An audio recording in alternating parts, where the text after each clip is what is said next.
Hello കൂട്ടുകാരെ, മടുത്തോരു മുൻപേടെ ഇന്നത്തെ വിശേഷങ്ങൾ എന്തൊക്കെയാണെന്ന് നോക്കാം. അതിനു മുൻപ് നിങ്ങൾ ഈ ചാനൽ സബ്സ്ക്രൈബ് ചെയ്തിട്ടില്ലെങ്കിൽ ആദ്യം സബ്സ്ക്രൈബ് ചെയ്യുക, അതിനുശേഷം ലൈക്ക് ചെയ്യുക. എന്തായാലും ഇന്നത്തെ എപ്പിസോഡ് നിങ്ങൾക്ക് വളരെ ഇഷ്ടമാവും. അത്തരത്തിലുള്ള ഒരു എപ്പിസോഡ് തന്നെയാണ് ഇന്ന്. അങ്ങനെ നമ്മുടെ ഷെറിൻ്റെ നാത്തൂന് വീട്ടിലിരിക്കുമ്പോൾ സമയത്ത് ഷെറിൻ്റെ ഫോൺ റിങ് ചെയ്യാണ്. അപ്പോൾ നാത്തൂനാണ് ഫോൺ എടുക്കുന്നത്. ഫോൺ എടുത്തു കഴിഞ്ഞിട്ട് ഫോൺ എടുത്തു കഴിഞ്ഞ് അവൾ ചോദിക്കും ആരാണ്. അപ്പോൾ അപ്പുറത്ത് നമ്മുടെ ടോണിയാണ് വിളിക്കുന്നത്. അപ്പോൾ ടോണി പറയും ഇത് ഷെറിൻ്റെ ഫോണല്ലേ, ഇതാരാ സംസാരിക്കുന്നേക്കും. അപ്പോൾ ഞാൻ ഷെറിൻ്റെ ചേട്ടൻ്റെ ഭാര്യയാണെന്ന് പറയും. ഓക്കെ, എൻ്റെ പേര് ടോണി, ഞാൻ ഷെറിൻ്റെ ഹസ്ബൻഡായിരുന്നു എന്ന് പറയും. അപ്പോൾ അവൾ പറയും എനിക്ക് മനസ്സിലായി, എന്താ വിളിച്ചതെന്ന് ചോദിക്കും. ഇല്ല, ഞാൻ വെറുതെ വിളിച്ചതാണ്, ഞാൻ ഷെറിൻ്റെ കുഞ്ഞിനെക്കുറിച്ച് അറിയാനൊന്ന് വിളിച്ചതായിരുന്നു എന്ന് പറയും. അപ്പോൾ കുഞ്ഞിനെക്കുറിച്ചോ, അതെന്തിനാണ് നിങ്ങൾ അറിയുന്നത്? അതൊന്നുമല്ല, ആ കുഞ്ഞിനെ ഞാൻ ദത്തെടുത്തല്ലോ എന്ന് വിചാരിക്കുന്നുണ്ട്. ദത്തെടുക്കാൻ അതിന് ടോണിച്ചൻ എന്തിനാ ആ കുഞ്ഞിനെ ദത്തെടുക്കേണ്ട ആവശ്യം? ഒന്നുമില്ല, ഞാൻ അങ്ങനെ എടുത്താലോ എന്നൊരാലോചന. ആ കുട്ടിയെക്കുറിച്ച് വല്ല ഡീറ്റെയിൽസും അറിയുമോ ചോദിക്കും. അപ്പോൾ അവൾ പറയും, നാത്തൂൻ പറയും, ഇല്ല എനിക്കൊന്നും അറിയില്ല. അപ്പോൾ ടോണി ചോദിക്കും, ആൺകുട്ടിയാണോ പെൺകുട്ടിയാണോ, അങ്ങനെ എന്തെങ്കിലും അറിയുമോ? അതും അറിയില്ല. അപ്പോൾ ആർക്കൊക്കെ ഇതിനെക്കുറിച്ച് അറിയാം? അപ്പോൾ അവൾ പറഞ്ഞു, എൻ്റെ ഹസ്ബൻഡിനും പിന്നെ കന്യാസ്ത്രീയായ ഒരു ആൻറ്റി ഉണ്ടല്ലോ, ആ ആൻറ്റിക്കും അറിയാമെന്ന് തോന്നുന്നു. അല്ലാണ്ട് അവർക്ക് പിന്നെ എനിക്ക് കൂടുതലൊന്നും അറിയില്ല എന്ന് പറയും. അപ്പോൾ അവളോട് ടോണി ചോദിക്കും, ഒന്ന് അന്വേഷിച്ചറിയാൻ പറ്റുമോ, ഒരു സ്പൈ വർക്ക് ചെയ്യാൻ പറ്റുമോ എന്ന് ചോദിക്കും ടോണി. അപ്പോൾ അവൾ പറയാണ്, അതെങ്ങനെയാണ് ചെയ്യുക, ഇതെൻ്റെ വീടല്ലേ, എനിക്കങ്ങനെ ചെയ്യാൻ പറ്റില്ല എന്ന് പറയും. അപ്പോൾ ടോണി പറയും, ഓക്കെ ശരി, ഷെറിനൊന്ന് ഫോൺ കൊടുക്കാൻ പറ്റുമോ, എന്താണ് അവളുടെ അവസ്ഥ എന്ന് ചോദിക്കും. ഷെറിന് അവസ്ഥയ്ക്ക് വലിയ മാറ്റമൊന്നുമില്ല, മരുന്ന് കഴിച്ചില്ലെങ്കിൽ പെട്ടെന്ന് വയലൻ്റ് ആവും, പിന്നെ കുഞ്ഞിനെ അന്വേഷിച്ചിങ്ങനെ നടക്കും, അതൊക്കെ തന്നെ. ഞാൻ എന്തായാലും അപ്പോൾ ടോണി പറയും, ഒന്ന് ഫോൺ കൊടുക്കാൻ പറ്റുമോ എന്ന് ചോദിക്കും. അപ്പോൾ നാത്തൂൻ പറയുമ്പോൾ ശരി, ഞാൻ ഫോൺ കൊടുക്കാം, സംസാരിച്ചോളൂ എന്ന് പറയും. അപ്പോൾ ഷെറിൻ ഇങ്ങനെ റൂമിൽ നടക്കുകയായിരിക്കും. അപ്പോൾ ഷെറിൻ്റെ അടുത്ത് വന്നിട്ട് ഈ നാത്തൂൻ ഫോൺ കൊടുക്കും. എന്നിട്ട് നാത്തൂൻ അപ്പോൾ ഇവൾ ഹലോ പറയും. ഷെറിൻ ഹലോ എന്ന് പറയുമ്പോൾ മറു സൈഡിൽ ടോണിയും ഹലോ ഷെറിൻ, നിനക്ക് സുഖമല്ലേ എന്ന് ചോദിക്കും. അപ്പോൾ ആ ശബ്ദം കേട്ടതോടുകൂടി ഷെറിൻ ആകെ സ്റ്റക്കാവും. ഷെറിൻ്റെ മുഖത്ത് നമുക്കത് മനസ്സിലാവും. അങ്ങനെ ഷെറിൻ ചോദിക്കും, ടോണിച്ചായ ഇത് എവിടെയാ, എന്നെ എന്ത് കൊടുന്നാക്കിയതാ ഇവിടെ, എന്നാ എന്നെ വിളിക്കാൻ വരിക, ഇവിടെയുള്ള എല്ലാവരും പറയുന്നു ടോണിച്ചായൻ എന്നെ ഉപേക്ഷിച്ചതാണെന്ന്, അങ്ങനെയാണോ ടോണിച്ചായ എന്ന് ചോദിക്കും അവൾ. അപ്പോൾ ഇവനൊന്നും മിണ്ടില്ല, ടോണി ഒന്നും മിണ്ടില്ല. അപ്പോൾ ചോദിക്കും, നിനക്ക് സുഖമാണോ എന്ന് ചോദിക്കും. ടോണിച്ചായൻ വേഗം വാ, എന്നെ കൂട്ടിക്കൊണ്ടുപോകാൻ വാ എന്ന് പറഞ്ഞ് ഇവിടെ ഇങ്ങനെ വാശി പിടിക്കും. അപ്പോൾ പിന്നെ ടോണി അധികം ഒന്നും സംസാരിക്കാതെ ടോണി ഫോൺ കട്ട് ചെയ്യാണ് ചെയ്യുന്നത്. പിന്നെ കാണിക്കുന്നത് വർക്ക് ചെയ്തുകൊണ്ടിരിക്കുന്ന മനുവാണ്. മനുവിൻ്റെ അടുത്തേക്ക് മനുവിൻ്റെ അച്ഛൻ ഇങ്ങനെ നടന്നു വരുന്നുണ്ട്. പിന്നെ ഇവൻ വർക്ക് ചെയ്യാമെന്ന് കണ്ടപ്പോൾ ശിവൻ തിരിച്ചു പോവും. അപ്പോൾ മനു ചോദിക്കും, അല്ല അച്ഛ, എന്താ അച്ഛൻ മടങ്ങിപ്പോകുന്നത്, അച്ഛൻ എന്നോട് എന്തെങ്കിലും പറയാനുണ്ടോ എന്ന് ചോദിക്കും. അപ്പോൾ ശിവൻ പറയും, അല്ല പ്രത്യേകിച്ചൊന്നും പറയാനില്ല, ഞാനിങ്ങനെ ഇവിടുത്തെ കാര്യങ്ങളൊക്കെ ഇങ്ങനെ ആലോചിച്ചുകൊണ്ടിരിക്കുകയായിരുന്നു. അപ്പോൾ മനു ചോദിക്കും, അല്ല അച്ഛ, വൈജാൻറ്റി ഇവിടെ വന്നത് ബാലചന്ദ്രൻ അങ്കിളിനെ വിളിച്ചു പറഞ്ഞോ എന്ന് ചോദിക്കും. ഞാനൊന്നും വിളിച്ച് പറഞ്ഞിട്ടില്ല, ഞാനെങ്ങാനും വിളിച്ചു കഴിഞ്ഞാൽ അയാളെ വായിലുള്ളത് കൂടി ഞാൻ കേൾക്കേണ്ടി വരും, എനിക്കത് കേൾക്കാൻ വയ്യ, അതുകൊണ്ട് ഞാൻ വിളിച്ചിട്ടില്ല എന്ന് പറയും. അപ്പോൾ മനു ചോദിക്കും, ഇപ്പോൾ ആൻറ്റിയും അമ്മയും കൂടി ഒരു ടീം ഉണ്ടാക്കിയല്ലേ, അലീനയുടെ ഓപ്പോസിറ്റ് ടീം. അപ്പോൾ ശിവനും ഇങ്ങനെ ചിരിക്കുകയാണ്. ശരിയാണ് എന്ന് പറയും. ഞാൻ അപ്പോൾ ഒറ്റപ്പെട്ടു എന്ന് പറഞ്ഞു നിൽക്കും. ഈ സമയത്താണ് രഞ്ജിനി അങ്ങോട്ട് കയറി വരുന്നത്. അപ്പോൾ രഞ്ജിനി ചോദിക്കും, നിങ്ങൾ ഓപ്പോസിറ്റ് ടീമിനെതിരെ വല്ലതും പ്ലാൻ ചെയ്യുകയാണോ എന്ന് ചോദിക്കും. അപ്പം മനു ചോദിക്കും, ഓപ്പോസിറ്റ് ടീമോ, നീ എന്താ അങ്ങനെ പറഞ്ഞത്? അല്ല, വേറൊന്നുമല്ല, അമ്മയും വൈജാൻറ്റിയും കൂടി ഒരു ടീം ഉണ്ടാക്കിയിട്ടുണ്ട്. അപ്പോൾ അവരാണല്ലോ നിങ്ങളുടെ ഓപ്പോസിറ്റ്, അവരോ അലീന ഓപ്പോസിറ്റ് നിൽക്കുന്ന ആൾക്കാരും നിങ്ങളവരെ സപ്പോർട്ട് ചെയ്യുന്ന ആൾക്കാരാണല്ലോ. അപ്പോൾ നിങ്ങളെന്തെങ്കിലും പ്ലാൻ തയ്യാറാക്കണമല്ലോ, അതുകൊണ്ട് ഞാൻ അങ്ങനെ ചോദിച്ചതെന്ന് പറയും. മനു പറയും, നിൻ്റെ ഈ ശുഷ്കാന്തി ബുദ്ധിയൊക്കെ സെമസ്റ്റർ എക്സാമിൻ്റെ റിസൾട്ട് വരുമ്പോഴും കാണണം കേട്ടോ. ഈ കുരുട്ട് ബുദ്ധിയൊക്കെ അപ്പം പ്രയോഗിച്ചാലും മതി, നീ ഇപ്പോൾ പോയിട്ട് വേറെ വല്ല പണിയുണ്ടെങ്കിൽ നോക്കുക എന്ന് പറയും. അപ്പോൾ രഞ്ജിനി പറയും, നിങ്ങൾക്ക് എന്നെ ഇതിൽ ഇൻവോൾവ് ചെയ്യിക്കാൻ താല്പര്യമില്ലല്ലേ, ഓക്കെ ഞാൻ പോകുന്നു എന്ന് പറഞ്ഞിട്ട് അവളവിടെ നിന്ന് ടാറ്റ പറഞ്ഞു പോകും. അങ്ങനെ ഇവർ രണ്ടുപേരും കൂടി പിന്നെയും സംസാരിക്കുകയാണ്. അപ്പോൾ മനു പറയും, അച്ഛൻ ഇനി ഇതിൽ ഇടപെടാൻ നിൽക്കണ്ട, അങ്കിളിനെയും ആൻറ്റിയെയും വെറുതെ വിട്, അവരവരുടെ കാര്യം നോക്കിക്കോളും, ഹരിയുടെ കാര്യത്തിൽ തന്നെ അച്ഛൻ ഒരുപാട് സഫർ ചെയ്യുന്നുണ്ടല്ലോ, അപ്പോൾ അതുകൊണ്ട് അത് നോക്കിയാൽ മതി എന്ന് പറയും. അപ്പോൾ ശിവൻ പറയും, ശരി വേണമെങ്കിൽ രാജീവ് അങ്കിളിനൊന്ന് വിളിച്ച് ചെറിയച്ഛനൊന്ന് വിളിച്ച് സംസാരിച്ചോ എന്ന് പറയും. അങ്ങനെ ശിവൻ രാജീവനെ വിളിക്കുകയാണ്. എന്നിട്ട് രാജീവൻ്റെ അടുത്ത് പറയും, ദേ വൈജ വീണ്ടും ഇങ്ങോട്ട് വന്നിട്ടുണ്ട്.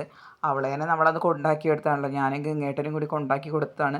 പക്ഷേ അവൾ വീണ്ടും ദേ അലീന എന്ന് പറഞ്ഞ് പൊക്കി പിടിച്ചുകൊണ്ട് ആ പ്രശ്നം പൊക്കി പിടിച്ചുകൊണ്ട് ദേ ഇങ്ങോട്ട് വന്നിട്ടുണ്ട്. എനിക്കിപ്പോൾ ഒന്നും ചെയ്യാൻ വയ്യ. അപ്പോൾ രാജീവ് ചോദിക്കും, ചേട്ടൻ അങ്ങനെ മുഴുവനായിട്ട് അവളെ കൈയൊഴിയുകയാണോ? അതുകൊണ്ടല്ല രാജീവ്, എനിക്ക് വയ്യ. ഹരിയുടെ കാര്യം തന്നെ ഓടി ഓടി ഓടി ഞാൻ തളർന്നു. ഇനി ഈ വൈജയുടെ കാര്യം കൂടി എനിക്കെടുത്ത് തലയിൽ വെക്കാൻ പറ്റുന്നില്ല. ഞാൻ അത്രയ്ക്കും ഇപ്പോൾ കിടന്ന് അനുഭവിക്കുന്നുണ്ട്. അപ്പോൾ രാജീവ് പറയും, എനിക്ക് മനസ്സിലാവും ചേട്ടാ, മനസ്സിലാവും. പക്ഷേ ഒരു കാര്യം ചെയ്യാം, ഞാനൊന്ന് ശ്രമിച്ച് നോക്കാം. അപ്പോൾ ശിവൻ പറയും, അത് പറയാൻ തന്നെയാണ് ഞാൻ നിന്നെ വിളിച്ചത്. നീയൊന്ന് ശ്രമിച്ച് നോക്ക്. നീയൊന്ന് അവളോട് സംസാരിച്ചിട്ട് എന്തെങ്കിലും ഒരു തീരുമാനമാക്കാൻ പറ്റുമോ എന്ന് ശ്രമിക്കുക. ഇല്ലെങ്കിൽ ഇത് കൂടുതൽ പിന്നെയും പിന്നെയും പ്രശ്നങ്ങളിലോട്ടാണ് ഉണ്ടാവുക എന്ന് പറഞ്ഞ് അവരവിടെ സംസാരിക്കുകയാണ്. അങ്ങനെ രാത്രിയായപ്പോൾ ഉറങ്ങാനുള്ള കാര്യങ്ങളൊക്കെ നോക്കുകയാണ് നമ്മുടെ ബബിതയും കൃഷ്ണയും രഞ്ജിനിയും ഒക്കെ കൂടിയിട്ട്. അപ്പോൾ ഒരു റൂമൊക്കെ അറേഞ്ച് ചെയ്യാണ്. അപ്പോൾ രഞ്ജിനി നമ്മുടെ ബബിതയെ കളിയാക്കിക്കൊണ്ട് ഇങ്ങനെ സംസാരിക്കുന്നുണ്ട്. എന്നാലും ബബിതയെ, നീ ഇങ്ങനെ മാറുന്നു ഞാൻ ഒരിക്കൽ പോലും വിചാരിച്ചില്ല. അലീനയെ കണ്ടാൽ ഇഷ്ടമില്ലാത്ത നീ ഇപ്പോൾ അലീനയുടെ റൈറ്റ് ഹാൻഡ്, ഒരു ഇല പോലും മറിച്ചിടാത്ത നീ ഇപ്പം മാസ്റ്റർ ഷെഫ്. നിൻ്റെ മാറ്റം എനിക്ക് വിശ്വസിക്കാനേ പറ്റുന്നില്ല എന്ന് പറയും. ബബിത പറയും, ഞാൻ പണ്ടേ ഇങ്ങനെയൊക്കെ തന്നെയായിരുന്നു എന്നിങ്ങനെ പറഞ്ഞ് അവരിങ്ങനെ ഓരോ കളിതമാശകൾ പറഞ്ഞുകൊണ്ടിരിക്കുക. പിന്നെ അപ്പോൾ രഞ്ജിനി പറയും, എന്തായാലും ആൻറ്റിയും അമ്മയും കൂടി ഒരു ടീം ഉണ്ടാക്കിയിട്ടുണ്ട്, ഇനി അടുത്തെന്ത് ഭൂകമ്പമാണാവോ എന്ന് പറയുമ്പോഴാണ് ഇത് കേട്ടുകൊണ്ട് വൈജയും കമലയും വരുന്നത്. അപ്പോൾ വൈജി ചോദിക്കും, നിങ്ങളിരുന്ന് അമ്മമാരുടെ കുറ്റം പറയുകയാണല്ലേ എന്ന് ചോദിക്കും. അപ്പോൾ അവർ പറയും, അല്ലല്ല, ഞങ്ങൾ കോളേജിലത്തെ വിശേഷങ്ങളൊക്കെ പറയുകയാണെന്ന് പറയും. അപ്പോൾ നിങ്ങൾ കിടക്കാറായിട്ടില്ലേ എന്ന് ചോദിക്കുകയാണ് കമല. ഞങ്ങൾ ഭക്ഷണം കഴിച്ചിട്ടേ കിടക്കുന്നുള്ളൂ. അല്ല, അലീന എവിടെയെന്ന് ചോദിക്കും. അപ്പോൾ അടുത്ത വഴിക്ക് രഞ്ജിനി പറയും, അലീനച്ചി മുകളിൽ പോയി. അപ്പോൾ കമല ചോദിക്കും, മുകളിലോ? മനുവേട്ടൻ്റെ റൂമിൽ പോയി. അയ്യോ, മനുവിൻ്റെ റൂമിലോ? നീ എന്താ ഈ പറയണതെന്ന് ചോദിക്കും. അപ്പോൾ കൃഷ്ണമോള് പറയും, അല്ല, മനുവേട്ടനെയും രോഹിത്തേട്ടനെയും ഭക്ഷണം കഴിക്കാൻ വിളിക്കാൻ വേണ്ടി പോയതാണ്, അല്ലാതെ വേറൊന്നിനല്ല എന്ന് പറയും. അപ്പോൾ കമല പറയും, വൈജയ് നീ ഇത് കേട്ടോ, നിനക്കിതിലൊന്നും പറയാനില്ലേ എന്ന് ചോദിക്കും. നിൻ്റെ വീട്ടിലെ ജോലിക്കാരി എൻ്റെ വീട്ടിൽ വന്ന് തോന്നിയതുപോലെ കാണിക്കുന്നു, അതെങ്ങനെ ശരിയാവും? നിനക്കൊന്നും പറയാനില്ലെന്ന് ചോദിക്കും. അപ്പോൾ വൈജ് പറയും, എനിക്ക് എൻ്റെ ഭർത്താവിനെ തന്നെ നിലയ്ക്ക് നിർത്താൻ പറ്റുന്നില്ല, പിന്നെയാണോ കമലയെടുത്തി ഈ മനുവിനെ? ഇത് കമലയെടുത്തിയുടെ വീടല്ലേ, ഇത് കമലയെടുത്തിയുടെ ഏരിയയല്ലേ, അപ്പോൾ കമലയെടുത്തി തന്നെ ഈ പ്രശ്നത്തിന് ഒരു സൊല്യൂഷൻ കണ്ടുപിടിച്ചോ എന്ന് പറയണം. അങ്ങനെ കമല ദേഷ്യപ്പെട്ടിട്ട് മനുവിൻ്റെ റൂമിലേക്ക് കയറാൻ പോവുകയാണ്. ഇതേ സമയം മനുവിൻ്റെ റൂമിൽ രോഹിത്തും മനുവും അലീനയും കൂടി സംസാരിച്ചുകൊണ്ടിരിക്കുകയാണ്. അപ്പോൾ ഇവർ പറയുന്നത് രോഹിത്തിനെ തിരിച്ചെടുത്ത കാര്യമാണ്. അപ്പോൾ മനു പറയും, എന്നാലും നീ പള്ളിയിലച്ഛനെ നിൻ്റെ വാക് സാമർത്ഥ്യത്തിൻ്റെ മുന്നിൽ വീഴ്ത്തിയല്ലോ, ഭയങ്കരം തന്നെ എന്ന് പറയും. അപ്പോൾ അലീന പറയും, ഞാൻ അങ്ങനെയൊന്നുമില്ല, ഞാൻ കുറച്ച് കാര്യങ്ങൾ അച്ഛൻ്റെ അടുത്ത് പറഞ്ഞു, ആ കാര്യങ്ങളൊക്കെ കുറച്ച് ബൈബിളിലെ വചനങ്ങളും കൂട്ടിച്ചേർത്തുകൊണ്ടാണ് പറഞ്ഞത്. അപ്പോൾ അത് അദ്ദേഹത്തിന് ആ കാര്യം മനസ്സിലായി, അതുകൊണ്ട് അദ്ദേഹം സമ്മതിച്ചു, അല്ലാണ്ടതൊന്നുമല്ല. അപ്പോൾ രോഹിത്ത് പറയും, അല്ലല്ല മനോേട്ട, അലീന ചേച്ചി ആ അച്ഛൻ്റെ വായടപ്പിക്കുന്ന തരത്തിലാണ് സംസാരിച്ചത്, അച്ഛനൊന്നും പറയാൻ പറ്റാത്തൊരവസ്ഥയായി എന്ന് പറഞ്ഞ് രോഹിത്ത് ബാത്റൂമിൽ പോവും. ഈ സമയത്താണ് കമല ഈ റൂമിലോട്ട് കയറി വരുന്നത്. കമല കയറി വരുമ്പോൾ രോഹിത്ത് ബാത്റൂമിലാണല്ലോ, മനു അലീനയും മാത്രമേ ഉള്ളൂ. അപ്പോൾ നീ എന്തിനാണ് ഇവിടേക്ക് കയറി വന്നത്? ഇത് മനുവിൻ്റെ റൂമാണെന്ന് നിനക്കറിയില്ലേ എന്ന് ചോദിക്കും. അപ്പോൾ അലീന പറയും, എനിക്കറിയാലോ, ഞാൻ ഈ റൂമൊക്കെ തൂത്തുടച്ചിട്ടുള്ളതല്ലേ. അപ്പോൾ നീ തർക്കുത്തരം പറയുന്നോ? നീ എന്താ ഇവിടെ ചെയ്യണത് എന്നൊക്കെ ചോദിച്ച് അലീനയുടെ അടുത്ത് കമല അങ്ങനെ ചൂടായിക്കൊണ്ടിരിക്കുക. അപ്പോൾ മനു പറയും, ഞാൻ പറയണോ അമ്മേ എന്തിനാണ് അവൾ ഇങ്ങോട്ട് വന്നതെന്ന്? അപ്പോൾ കമല പറയും, നീ പറയണ്ട, നീ പറയുന്നു വേണ്ട, നീ എന്താ പറയാൻ പോകണമെന്ന് എനിക്കറിയാം, നീ എന്തിനാ എവിടേക്ക് കയറി വന്നത് എന്ന് ചോദിക്കും. അപ്പം മനു പറയും, അതോ, ഞാൻ വിളിച്ചിട്ടാ അമ്മ ഇങ്ങോട്ട് വന്നത്, ഇപ്പം ഞങ്ങൾ രണ്ടുപേരും മാത്രമല്ലേ ഉള്ളൂ, രണ്ടുപേരും മാത്രം ഇവിടെ ആകുമ്പോൾ നല്ല സൗകര്യമുണ്ട്, ഞങ്ങൾക്കാണെങ്കിൽ കുറച്ച് പ്രണയസല്ലാപവും നടത്താം എന്ന് പറയും. അപ്പോൾ കമലയ്ക്ക് ആകെ ഒരു ഇളിബ്യായിട്ട് നിൽക്കുന്ന അവസ്ഥയിലാവും കമല. എന്താ അമ്മയ്ക്ക് ഇഷ്ടപ്പെട്ടില്ലേ, ഞങ്ങൾക്ക് അങ്ങനെ സംസാരിക്കാൻ പാടില്ലേ? അപ്പോൾ അലീനയ്ക്ക് എന്തോ ഒരു പോലെ തോന്നുന്നുണ്ട്, കാരണം ഇവൻ ഇങ്ങനെയൊക്കെയാണല്ലോ പറയണത്. കമലേനെ കളിയാക്കാനാണെങ്കിലും ഇങ്ങനെ പറയുമ്പോൾ അലീനയ്ക്കൊരു ചെറിയ ബുദ്ധിമുട്ടുണ്ട്. അപ്പം എന്താ അമ്മേ, എന്തെങ്കിലും പ്രശ്നമുണ്ടോ ഞങ്ങളിങ്ങനെ സംസാരിച്ചതുകൊണ്ട് എന്നൊക്കെ പറഞ്ഞ് മനു ഇങ്ങനെ കമലേനെ ഇങ്ങനെ ചൂടാക്കിക്കൊണ്ടിരിക്കുകയാണ്. അപ്പോൾ പെട്ടെന്നാണ് രോഹിത്ത് ബാത്റൂമിൽ നിന്ന് ഇറങ്ങിയിട്ട് വരും. അപ്പോൾ അപ്പോൾ രോഹിത്തിനെ കണ്ടപ്പോൾ കമലയ്ക്ക് ആകെ ഒരു നാണക്കേടാവും. അപ്പോൾ രോഹിത്ത് ചോദിക്കും, അല്ല രോഹിത്തിനോട് ചോദിക്കും, നീ ഇവിടെ ഉണ്ടായിരുന്നോ? ആ ഞാനൊന്ന് ബാത്റൂമിൽ പോയതാ, എന്തേ കമല ആൻറ്റി? എന്തേ, എന്ത് പറ്റിയെന്ന് ചോദിക്കും. അപ്പം മനു പറയാണ്, അല്ല അമ്മ ഇവിടെ വന്നിട്ട് എന്നെയും അലീനെയും കയ്യോടെ തൊണ്ടി സഹിതം പൊക്കി. എന്താണ് അതാണ് എന്ന് പറഞ്ഞ്. അപ്പോൾ തൊണ്ടി സഹിതം പൊക്കിയെന്നോ? എന്താ ആൻറ്റി പറയുന്നത് എന്ന് ചോദിക്കും. അപ്പോൾ കമലയ്ക്കൊന്നും മിണ്ടാൻ പറ്റാതെ കമല അവിടെ നിന്ന് ഇറങ്ങിപ്പോവും. അത്രയാണ് കാണിച്ചിട്ടുള്ളത്. ഇനി പിന്നെ കാണിക്കുന്നത് പാവം നമ്മുടെ ഷെറിനെയാണ്. ഷെറിൻ ഇങ്ങനെ നടന്നുകൊണ്ടിരിക്കുകയാണ് റൂമിൽ. ഷെറിൻ ടോണി ഇതാ ഇപ്പോൾ വിളിക്കും എന്ന് വിചാരിച്ചിട്ട് ഇങ്ങനെ നടന്നുകൊണ്ടിരിക്കുകയാണ്.